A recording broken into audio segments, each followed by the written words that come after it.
부동산 투자의 확실한 길잡이 영상을 보시고요. 좋아요, 구독 눌러주세요.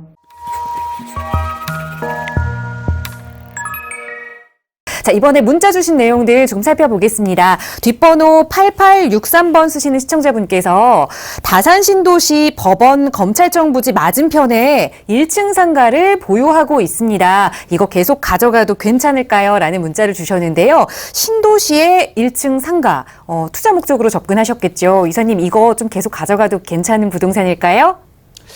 네, 제가 지금 한번 찾아보고 있는데요. 다산 신도시를 말씀하시는 것 같고요. 다산 신도시에 지금 법원 검찰청이면은 새로 이제 부지가 조성되는 이 위치를 말하는 거고요. 이제 도농역에서 이제 뭐 한 5분에서 10분 정도 걸어가는 요 상황에 있는 이제 여기를 말씀하시는데 요 앞에 아마 어디 있는 1층 상가인 것 같아요.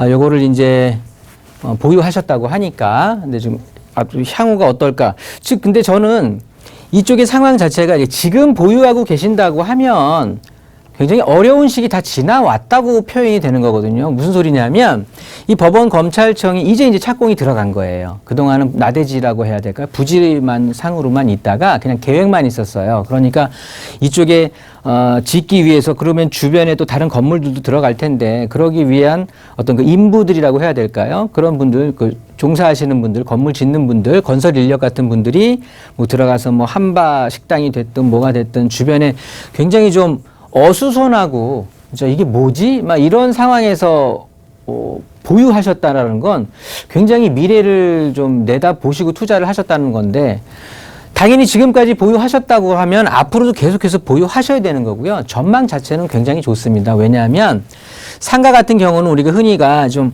항아리 상권이라고 하죠. 굉장히 좀 집중이 되는, 상권이 집중이 되는 그런 쪽에 있는 몫이 좋은 상가라고 해야 될까요? 그런 쪽들을 우리가 좀 노려보는데요.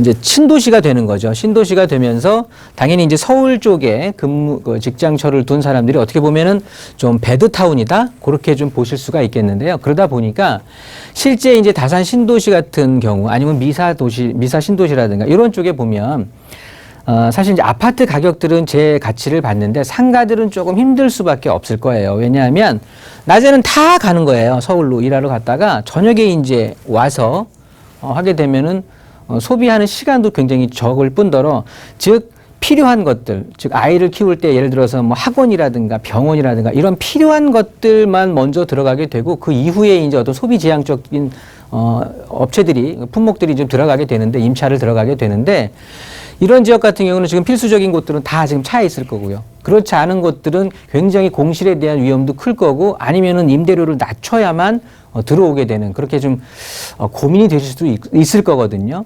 대신 아파트들이 많이 지어지게 되니까 그러니까 상권은 굉장히 풍부하게 확보가 돼 있는 거죠. 따라서 중간에 매개체가 좀 필요한 건데요. 그게 바로 우리 공공청사가, 그러니까 법원과 검찰청이 그 역할을 해주는 거예요.